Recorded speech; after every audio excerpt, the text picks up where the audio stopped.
What's up, boys and girls? Welcome back to the Hardcore Fab Shop. On today's video, I'm going to get started on the Rat Rod project.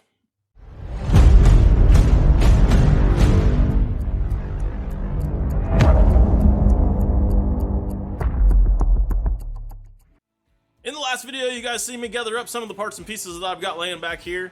But I thought on this one, I'm going to show you guys a little bit more in depth on what it is exactly that my plans are here before I get started doing some of this work. So let's check it out just a little bit closer. So I've got this thing sitting on the ground just like I want it to look when it's parked. All the way down, rockers touching the ground. Got the front axle kind of pushed out there a little bit so that we can go all the way down to the ground and still have that big block sitting in there. My trash can there is representing the big block. It actually measures out to be pretty close to about the same height as a big block with a stock pan on it, so that'll kind of give you an idea if it has a tunnel ram where the tunnel ram sits. Of course, we're gonna have a carburetor in there, and that scoop would come up just a little bit higher if I use that scoop.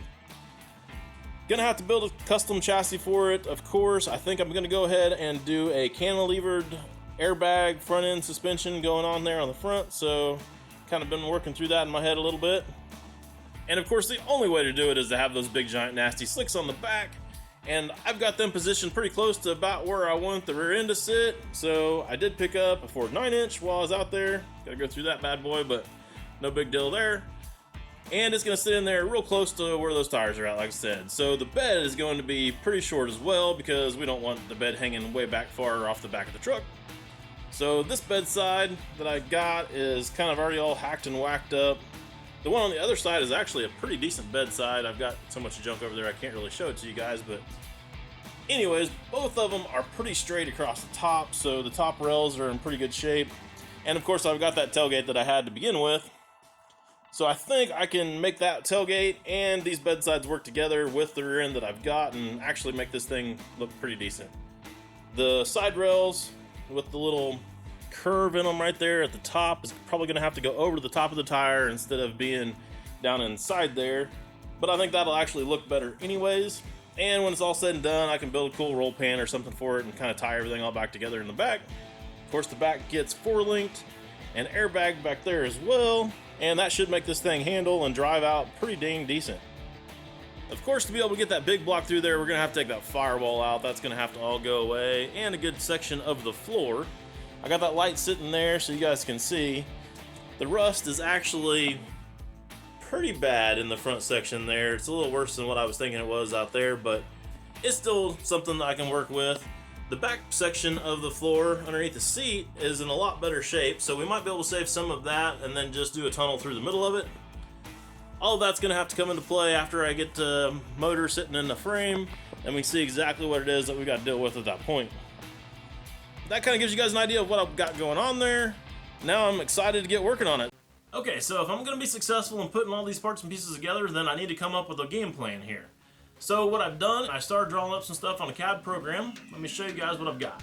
To start with, I drew out the cab. I've got a rough kind of general shape here of what it is, and it's got all the important numbers matching in the right spots as far as its height and its length here and everything. Forgive the crudeness of the rest of it, but it doesn't need to be anything special for this drawing. Now if you look down here, I've got these rectangles with some angles on them and stuff actually starting to represent the frame rails.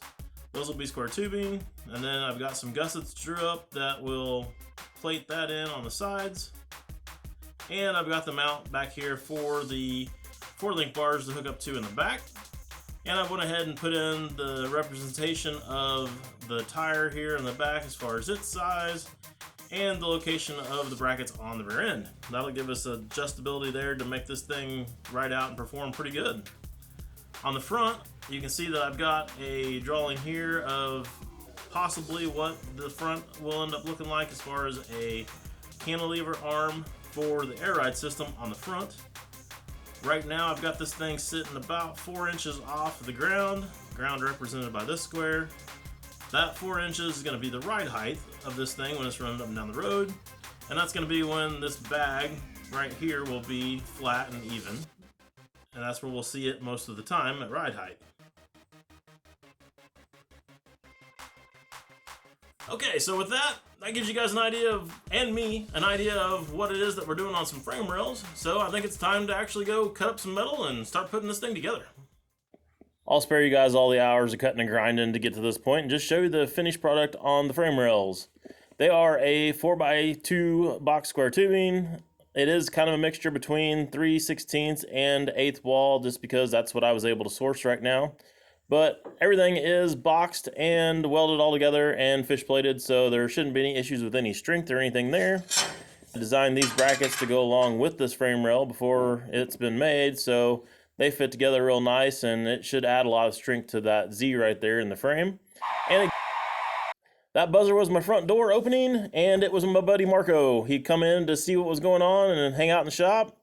Found out that I was doing a little bit of welding and stuff and wanted to jump right in. He's a pipeline welder and is off work right now. And as with most guys that are good at their profession, they want to stay in the rhythm of stuff. So he wanted to jump right in and get started welding on some stuff with me. And I'm game for that, because when you got a couple of people working on something, it makes things go way, way easier usually. A lot easier to set everything up and hold everything in place. And with him welding on one end and me cutting and grinding on the other end, things happened pretty quick.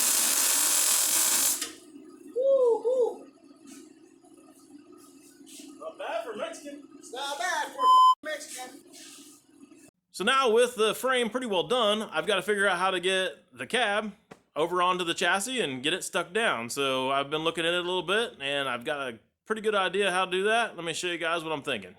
I've got to say, if you guys got a forklift, this is definitely the way to approach this thing so you can get a little better look at it. Underneath this thing is pretty well a clean shot right through the front of it there, down the side of that rocker.